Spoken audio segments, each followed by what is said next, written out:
자, 모두들 반갑습니다. 강태공입니다. 자, 금일은 양자 컴퓨터가 또 추가적인 폭등이 나와주고 있습니다. 이 과연 상승의 이유가 무엇인지, 그래서 왜 3월 달에 양자 컴퓨터 놓치면 안 되는지, 거기에 대한 분석을 좀 해보도록 할 테니까 방송 전 늘 말씀드리는 여러분들의 좋아요, 구독하기, 댓글까지는 너무나 많은 힘이 된다라고 말씀드리면서 오늘 방송 시작해보도록 하겠습니다. 자, 일단은 방송 전 좀 안내사항을 드린다라고 하면은 최근에 이제 단타 문의하셨던 분들, 그런 분들은 지금 이제 이 멤버십 방송을 통해서 이제 진행하고 있으니까 필요하신 분들은 멤버십 방송 참고하시기 바라겠다 말씀드리면서 오늘 방송 이어서 해보도록 하겠습니다. 자, 일단은 최근에 또 기분 좋으신 분들은 또 엄청 좋을 거예요. 보면은 이제 뭐 디웨이브 퀀텀 같은 경우도 거의 50% 정도 뭐 퀀텀 컴퓨팅, 뭐 리게티, 뭐 실스크, 아이온큐 다 뭐 꽤나 큰 폭의 상승세가 나와주고 있기 때문에 아마 다들 생각보다 기분은 좋을 거라 생각하고 있습니다. 자, 그럼 분명한 거는 뭐 디웨이브 퀀텀 같은 경우는 최근에 뭐 세계 최초로 뭐 양자 우위를 밝혔다라고 하면서 이런 이슈도 나와주기도 했고요. 뭐 긍정적인 모멘텀이 분명히 있었지만 사실 양자 컴퓨터가 다 같이 이렇게 뭐 엄청나게 올라가야 될 만한 엄청 큰 호재성 기사는 없었다고 생각을 해요. 자, 그럼에도 양자 컴퓨터가 왜 올라갈 수밖에 없는지 지금 또 방송을 통해서 이야기해 보도록 할 테니까 한번 끝까지 잘 따라와 주시면 좋겠고요. 자, 일단 양자 컴퓨터 같은 경우는 최근에 제가 또 이거 뭐 이야기를 하니까 또 비난하시는 분들이 굉장히 많아요. 근데 분명하게 말씀드릴 수 있는 거는 제가 최근에 양자 컴퓨터 또 얘기한 게 아니라 과거부터 분명히 얘기했었습니다. 제가 뭐라고 얘기했느냐? 자, 과거 이제 아이온큐만 보고도 얘기하면서 이제 아이온큐가 대장주죠. 그래서 아이온큐가 보통 이제 $50 정도쯤부터는 분명히 무너질 거고요. 그럼 아이온큐가 무너지면서 양자 컴퓨터도 같이 조정을 줄 수도 있을 거다. 그래서 분명히 이게 12월 달부터 보면 알겠지만 이 가격 이후부터 미친 듯이 무너집니다라고 하면서 아이온큐 $50 분명히 조심하라 말씀을 드렸죠. 자, 그리고 나서 어떻게 되었느냐? 자, 보면 알겠지만 이제 뭐 이 당시에도 이제 뭐 양자 컴퓨터 전체적으로 어쨌든 리스크는 있다. 조심해야 된다라고 말씀을 드렸지만 당시 댓글이 이래요. 당시 댓글 보면 알겠지만 뭐 지금 어그로 제목에 끌려서 왔습니다. 웃고 갑니다. 예측한다 해놓고 맞춘 사람 한 명도 못 봄. 뭐 이 사람 딱 지금 핫한 주제로 조회수 늘리네. 전문가 뭐 이렇게 나오죠. 근데 실질적으로 아이온큐가 어떻게 되었습니까? 분명히 $50 이후로 미친듯이 무너진다 말씀을 드렸고 $50 찍고 나서 지금 뭐 하기 시작했다? 무너지기 시작했다라는 거예요. 자, 그렇기 때문에 제가 이제 아이온큐가 이제 무너지는 시점부터 해서 사실은 이제 우리가 양자 컴퓨터를 주워 담아야 된다 말씀을 드렸던 거고, 그래서 지금 디웨이브 퀀텀이라든지 아이온큐 뭐 이런 것도 전체적으로 이제 늘 말씀드리지만 제가 이 당시죠. 이제 양자 컴퓨터 이제 가격 전략 제가 분명히 다 싹 다 잡아드린다라고 말씀을 드리고 디웨이브 퀀텀 같은 것도 이렇게 올라갈 때가 아니라 빠질 때 여기서 모아 나가면 된다. 라고 말씀을 드렸고 평단이 이제 한 $5 정도 됐다라고 하면은 지금 정확하게 딱 2배 정도는 여유롭게 수익을 보고 있겠죠. 그래서 지금 어쨌든 양자 컴퓨터 같은 경우는 제가 이전부터 여러분들에게 얘기했던 흐름 그대로입니다. 많은 분들이 갑작스럽게 강태공 저희 양자 컴퓨터 또 올라가니까 또 양자 컴퓨터 하네라고 할 수 있지만 제가 예전부터 얘기했던 게 뭐다? 양자 컴퓨터의 미래는 너무 좋고 하지만 너무 많이 올라갔기 때문에 빠지는 구간대를 조심해야 되고 빠지고 나면은 주워 담아야 되는데 그 가격이 이 가격이니까 이 당시에 제가 다 잡아드린다 라고 말씀을 드렸던 부분이죠. 자, 어쨌든 그렇게 이제 양자 컴퓨터가 지금 잘 올라가고 있어요. 자, 그럼 어쨌든 지금 양자 컴퓨터가 이렇게 잘 올라가니까 왜 올라가는지 사실상 중요하잖아요. 근데 많은 분들이 오해하는 게 착각하는 게 지금 뭐 양자 컴퓨터가 미국 증시가 좋으니까 또 반등 나오겠죠 라고 생각할 수도 있습니다. 실질적으로 보면 아시겠지만 지금 미국 증시가 어떤 식으로 흘러가고 있다. 자, 어제 같은 경우도 보면요, 이 뉴욕 증시 이제 나스닥 같은 경우도 오랜만에 거의 2% 3% 가까이 상승하고요. 다우지수도 약 2% 가까이, 뭐 필라델피아 반도체 지수, S&P 지수 전체적으로 상승하면서 빅테크 기업들이 다 동일하게 상승했다라는 거예요. 근데 이제 분명하게 여러분들이 아셔야 되는 게 이 양자 컴퓨터의 상승이 뉴욕 증시의 상승 때문이다라고 할 수가 없는 게 뭐냐고 하면은, 자, 보다시피 뭐다?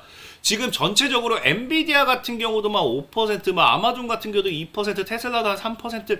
이 그동안 낙폭 대비해서 이제 빅테크 기업들 같은 경우는 상승폭이 크지가 않아요. 근데 양자 컴퓨터 아까도 봐서 아시겠지만 뭐 40%, 20%막 엄청나게 급등하잖아요. 그러니까 사실상 이제 빅테크 기업들 뭐 유혹 증시가 상승했기 때문에 이제 양자 컴퓨터가 상승했다. 라고 할 수는 없고요.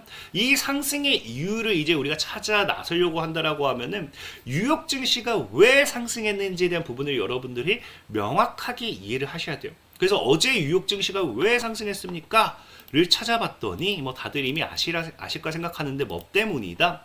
저점 매수에 이제 3대 지수가 반등했다. 그러니까 저가 매수의 유입이라는 거죠. 지금 더 이상 나스닥이 사실 빠져야 될 부분도 없고 밀려야 될 부분도 없다라는 거예요. 근데 사실 이제 중요한 건 뭐냐고 하면은 어제 저가 매수가 들어오면 안 되는 시기라고 생각을 해요. 왜? 사실 뭐 차트상이라든지 뭐 이런 것만 놓고 본다라고 하면 저가 매수의 유입이 기대되는 부분은 맞지만 중요한 건 이제 지표가 또 나왔었죠. 그래서 이제 이 소비에 대한 미국인들의 심리 자체가 이번에 또 뭐했다? 굉장히 크게 꺾였다라는 거예요. 그러면서 소비자들의 심리 자체, 이제 심리 자체가, 소비 심리 자체가 2년 4개월 만에 가장 낮은 수준으로 떨어진 건데, 소비 심리가 줄어든다는 건 말 그대로 돈을 쓰지 않겠다라는 거고, 이런 것들이 전체적으로 이제 또 다시 경기 불황, 둔화, 이런 것들이 불러일으키기 때문에, 정말 이 소비 심리가 둔화가 되고 있다는 건 좋은 모멘텀이 아니에요. 특히나 여기 추가적으로 최근에 이제 트럼프 대통령의 관세 정책 여파로서 향후 인플레이션에 대한 기대치도 3개월 연속 추가적인 급등이 나왔습니다.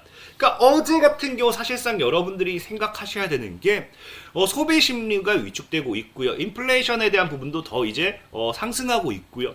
그럼에도 뭐한다? 그럼에도 오히려 이런 모멘텀보다도 시장에서는 오히려 저가에 대한 메리트가 더 크다라고 판단을 했다라는 거예요.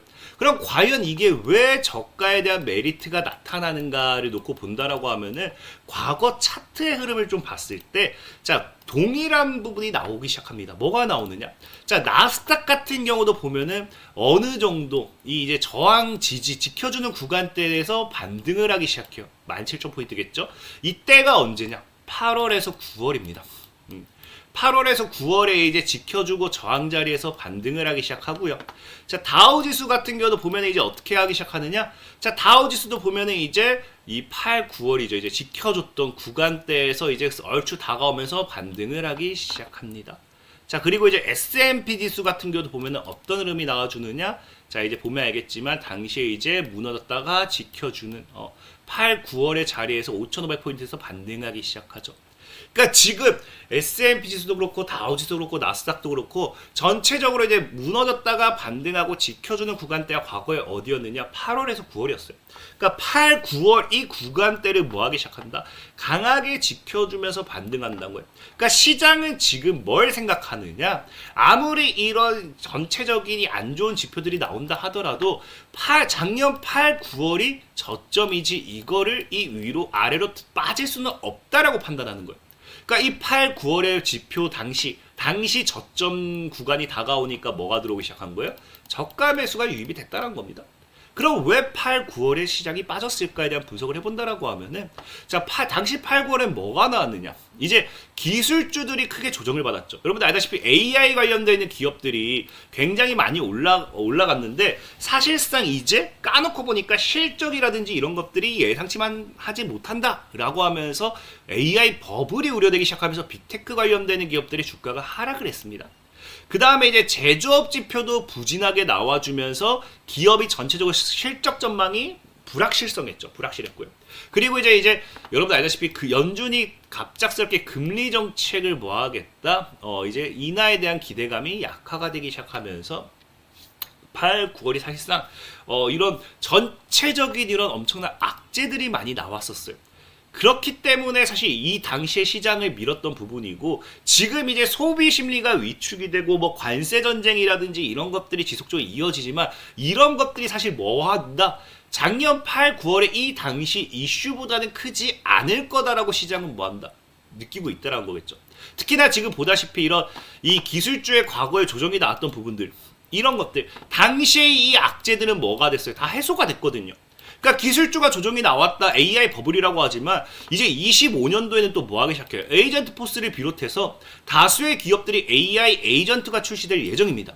그러면서 23년도, 24년도에 챗 GPT가 고도화됐다라고 하면은 이제 챗봇으로 지나는 시간이었고요. 그 다음에 25년, 26년에 챗봇을 넘어서 복잡한 업무가 져졌을 때 여기에 대한 뭐 또 활용하는 이런 것들이 나와주면서 에이전트를 본격적으로 25년도부터 이게 또 본격적으로 진화하게 되면서 새로운 수익 모델이 창출되는, 그러니까 실적이 오히려 더 증가할 수밖에 없기 때문에 AI 버블이 아닌 거기에 맞는 오히려 또 주가 상승이 나와줘야 된다 뭐 이런 거겠죠. 자, 그리고 이제 보다시피 제조업 지표 같은 경우도 보면 알겠지만 지금 또 완만한 상승가 다 좀 살짝 둔화가 되고 있긴 해요. 다만 이 과거 이제 작년 대비해서 뭐 한다? 이제 1월부터 이번 연도 들어와가지고 제조업 생산은 이제 지속적으로 증가하고 있고요. 특히나 2023년도 12월 이후 가장 큰 상승을 기록할 만큼 이번 연도에 그래도 제조업 관련된 부분은 꾸준히 올라가고 있다는 부분입니다. 그리고 최근에는 또 이제 물가 상승률이 시장 예상치를 밑돌면서 뭐까지 나오기 시작해요. 연준의 금리 인하 3회 정도 하지 않을까에 대한 기대감도 나오고 있습니다. 그러니까 과거 8, 9월 달에 증시를 급격하게 순간 밀었던 그 당시보다는 지금 시장 상황이 좋다라고 본다는 거예요. 그렇기 때문에 그 당시에 시장의 저점으로 빠지는 건 말이 안 된다라는 거고, 그래서 관세 정책이라든지 이런 것들의 전쟁에 따른 불확실성 리스크가 있지만 이 역시도 저희도 제가 얘기했던 게 뭐다? 시장에서는 계속 어느 정도는 생각하고 있는 부분이기 때문에 이게 과거에 트럼프 대통령이 갑작스럽게 관세 리스크를 떼었다라고 하면 이번엔 뭐예요? 갑작스러운 게 아니라 지속적으로 언급했던 거기 때문에 이번에 EU, 유럽연합 같은 경우도 뭐라고 합니까? 우리는 만반의 준비를 했고 1년은 버틸 거다, 이런 뭐 1년 정도는 버틴다 뭐 이런 이야기를 할 만큼 각 나라가 어느 정도 대응이 되어 있는 상태이기 때문에 과거만큼 글로벌적인 증시의 타격으로 이어지진 않을 거란 거예요. 그렇기 때문에 지금은 사실 뭐다? 오히려 이런 지금 저가 매수가 사실은 들어올 수밖에 없는 상황이었다 라고 보시면 좋고, 그럼 이 저가 매수의 유입이 뉴욕 증시를 상승으로 이끌었는데 왜 여기서 양자 컴퓨터가 급격하게 수혜를 받을 수밖에 없느냐를 놓고 본다라고 하면은 너무나 간단해요. 저가 매수라는 건 말 그대로 많이 낙폭이 나와준 거잖아요. 그럼 그만큼 낙폭을 많이 했던 게 뭐다? 양자 컴퓨터였다라고 보시면 좋아요. 실질적으로 이제 우리가 또 보면 아시겠지만 최근에는 미국에서 뭐라고까지 이야기하느냐? 자, 한국인 때문에 미국 시장도 이상해졌다라는 거예요. 대형 자산 운용사의 비판이라고 하는데 이게 뭐 우리나라 운용사가 아니라 자, 미국의 자산 운용사 아카디안이라고 있습니다. 그래서 오웬 라몬투서 부사장이 뭐 한다? 오징어 게임 주식시장이라는 제목의 글을 통해서 한국 개인 투자들의 공격적인 투자 성향이 미국 시장의 변동성을 키우고 있다는 거예요. 그리고 여기서 재밌는 게 뭐라고 합니까? 이제 정확하게 우리나라 김치들의 심리를 파악한 거예요. 한국인들은 뭐 한다? 한국 개미들은 투자 방식에 대해서 지적했는데 이게 웃기죠. 한국 개미들이 곧 폭락할 증권을 매수하는 놀라운 능력이 있다. 그러니까 이게 뭐냐고 하면은 곧 폭락할 증권을 매수하는 게 아니라 그냥 묻지마 매수로 고점에서 추격만 하니까 그 다음에 뭐예요? 사줄 사람이 없죠. 이걸 누가 사? 그러니까 무너지는 거죠. 그래서 지금 보면은 이 국내 증시를 떠나 미국 시장에 투자하는 이른바 서학개미들의 지금 큰 손실을 입은 것으로 나타나고 있다는 거겠죠. 그러니까 지금 이제 이 저가 매수의 기회라는 거는 말 그대로 누가 뭐예요? 고점에서 산 사람들이 손절을 쳐야겠죠. 이 주가를 끌어올렸던 고점에 산 사람들이 손절을 쳐야 되고 그 손절 친 사람들이 이제 떠나갔을 때 저점에서 뭐 한다? 물량을 받아먹고 저가 매수라는 건데 전형적인 한국 사람들이 이걸 뭐 했다? 미국 증시의 고점을 만들었고 그 고점에서 손실을 많이 보고 있는 게 누구였다? 서학개미였다는 거죠. 그래서 그 서학개미가 지금 뭐 하기 시작합니까? 최근 뉴스를 보면 아시겠지만 미국이 망했나요? 라고 이야기하면서 국장으로 갈아타는 중입니다. 그래서 최근 미국 증시가 부진하면서 서학개미들의 평균 수익률이 이미 왜? 고점에서 샀으니까 사실 뭐 이런 구간에서 샀으면 지금 무너져도 거의 이제 크게 손실 볼 구간은 아니거든요. 근데 이런 고점에서 사버리면요 당연히 손실 볼 수밖에 없습니다. 그래서 한 달 새 반토막 난 것으로 전해지고요. 이 반토막 난 것도 언제 뉴스냐고 하면 이게 1월달 뉴스입니다. 1월달. 그러니까 지금은 더 크게 손실이 났겠죠. 그래서 설문에 응한 펀드 매니저들 중에 89%는요. 미국 주식이 고평가되어 있다고 평가를 하고 있어요. 그러니까 지금 이미 반토막 났고 이거 했는데 이미 고평가되어 있다는 건 이미 추가적인 조정이 더 많이 나온다는 거거든요. 그럼 이걸 이제 서학개미들은 버틸 자신이 없는 거죠. 그러니까 서학개미들이 뭐 하고 있어요? 한국 주식시장으로 복귀하고 있다는 거예요. 이게 저가 매수의 가장 큰 이유라는 거예요. 이 미국 시장을 망쳐놨던 한국 개미들이, 서학 개미들이 돌아가고 있으니까, 손절처럼 돌아가니까 그 물량을 이제는 우리가 받고 원래 주가에서 사는 게 맞다라는 거예요. 그럼 이게 왜 양자 컴퓨터 테마가 강세로 이어지는 거냐를 본다고 하면은 제가 전에도 얘기했지만 양자 컴퓨터 뭐 한다? 지금 서학 개미들이 승부처로서 뽑은 게 양자 컴퓨터랑 양자 컴퓨터. 그래서 양자 컴퓨터 관련주는 지난해 12월 이후 미국 증시에서 가장 많이 상승했고요. 대부분의 투자자는 뭐다? 한국 투자자. 그러니까 미국인이 아니라 한국 투자자 서학개미가 이 상승을 주도했다는 겁니다. 그러면서 실질적으로 아이온큐 같은 경우는 약 30%, 실스크 같은 경우는 45%면 거의 반절이죠. 국내 투자들이 투자하고 있을 만큼 굉장히 많은 비중을 가지고 있었고요. 최근에는 뭐 하기 시작했어요? 아까 얘기했다시피 미국 증시가 크게 흔들리면서 마이너스 수익률이 이어지다 보니까 서학개미들이 빠르게 손절하고 있다는 겁니다. 빠르게 손절. 그러니까 지금 양자 컴퓨터가 다른 테마보다 크게, 그러니까 저가 매수 유입으로서 유혹 증시가 올라갔다라고 하는데, 다른 뭐 테슬라, 엔비디아 이런 게 뭐 2%, 3% 오를 때 양자 컴퓨터만 3, 40% 올라갈 수 있는 가장 근본적인 이유는 뭐다? 서학개미들이 그만큼 많이 쥐고 있었고 여기에 대한 손절을 굉장히 많이 했기 때문에 저가 매수의 유입도 사실상 어디에서 더 많이 들어온다? 양자 컴퓨터에 더 많이 들어온다는 거겠죠. 보면 알겠지만 실질적으로 양자 컴퓨터가 최근에 작년 이번 연도 들어서 흐름을 보세요. 고점 대비 보면요. 정말 큰 거는 마이너스 약 80% 밀렸습니다. 그냥 울며 거의 손절하겠죠. 그리고 최소가 마이너스 50%예요. 그러니까 지금 25년도 들어가지고 최근에 이제 급등 나오기 전 3월 초까지 기준으로 하면요. 최소가 마이너스 50%에서 최대가 마이너스 80% 정도의 하락이 나오고 있어요. 그러니까 개인들이 울며 겨자 먹기로 손절할 수밖에 없는 상황이겠죠. 그러니까 지금 뭐해요? 저가 매수의 유입이 들어오고 있다는 거예요. 근데 이 부분은 제가 분명히 과거에도 얘기했어요. 그래서 몇 개만 보여드린다 하더라도 아이온큐 같은 경우도 분명히 제가 그래서 어디까지 조정을 줘야 된다? 18달러까지가 매수 조정 준 게 제일 베스트고 18달러 정확히 찍고 반등 나오고 있잖아요. 그리고 이제 리게팅 컴퓨팅 같은 경우도 뭐 하기 시작했다?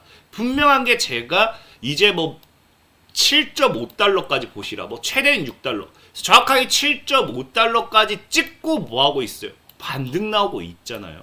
그러니까 지금 당시에도 얘기했지만 차트적으로 봤을 때 순간적으로 서학개미가 만들어 놓은 상승폭이 굉장히 크기 때문에 이걸 다 반납하고 그 다음에 올라가는 게 제일 베스트였다는 겁니다. 그렇기 때문에 뭐 해야 된다? 제가 그 당시에도 얘기했지만 위로 올려치라는 얘기는 한 번도 한 적이 없어요. 아이온큐가 50달러 돌파하고 무너지기 시작하면은 양자 컴퓨터도 무너질 거지만 양자 컴퓨터의 미래는 굉장히 긍정적이기 때문에 오히려 빠질 때 주워 담으라 말씀을 드리고 아까 얘기했던 것처럼 뭐 한다? 가격 제약까지 잡아드린 거였습니다. 이런 것처럼. 그래서 지금은 이제 또 3월 달에 또 이제 당장 다음 주에 뭐가 나오기 시작해요? 이제 당장 GTC까지 나오기 시작해요. GTC. 엔비디아의 양자의 날이 이제 되기 시작돼요. 여기서 아이온큐나 리게티 같은 경우가 뭐 발표에 따라서 주가는 엄청난 상승을 할 수밖에 없고요. 엔비디아가 또 여기 뭐 성과에 대한 기술 성과에 대한 논의를 할 예정이기 때문에 최근에 이제 뭐가 스타트했습니까? 이제 방금 D-Wave 퀀텀이 뭐 했어요? 양자 컴퓨터 이제 우위를 입증했어요. 양자 우위를 입증했고요. 그러니까 이것도 성과를 검증한 거죠. 그 다음에 이제 아이온큐라든지 리게티 같은 경우 아니면 엔비디아 같은 경우 또 새로운 성과를 또 내놓음에 따라 가지고 다시 또 뭐가 될 수도 있다. 양자 컴퓨터에 엄청난 강한 상승이 나와줄 수 있다라는 거예요. 분명히 말씀드리지만요. 양자 컴퓨터는요. 길게 가져가야 되는 거지. 여러분들이 제 욕을 해서 하면 단순해요. 분명히 제가 리게티라든지 리게티라든지 아이온큐 뭐 실스크 D-Wave 퀀텀 뭐 다양한 종목들 이런 것들 보면 제가 뭐 5배, 7배, 8배 올라가기 전에 추천드렸던 종목들이에요. 그러니까 이미 올라가고 나서는 이미 조정을 대비하고 아까 가격 전략을 다시 잡아드렸던 거고요. 그러니까 분명히 말씀드리지만 여러분들이 잘 따라온다라고 하시면은 시간이 걸릴 수밖에 없어요. 아까도 얘기했죠. 지금 미국의 자산운용사 뭐라고 합니까? 한국 개미들은요 정확하게 폭락할 주식만 잘 찾는다라고요. 왜? 여러분들이 당장 오늘 수익을 보고 싶고 내일 수익 볼 욕심밖에 없으니까. 주식은 길게 봐야 된다. 길게 보는 만큼 분명히 크게 올라가는 섹터도 양자 컴퓨터이기 때문에 3월부터 당장 다이렉트 움직여줘도 좋고 못 움직인다 하더라도 양자 컴퓨터가 여러분들 계좌를 바꿔주는 거에 있어서는 변함이 없다라고 저는 좀 말씀드리면서 오늘 방송 마무리하도록 하겠습니다. 자, 지금까지 강태공이었고요. 여러분들의 좋아요, 구독하기, 댓글까지는 너무나 많은 힘이 된다 말씀드리면서 자, 모두들 안녕.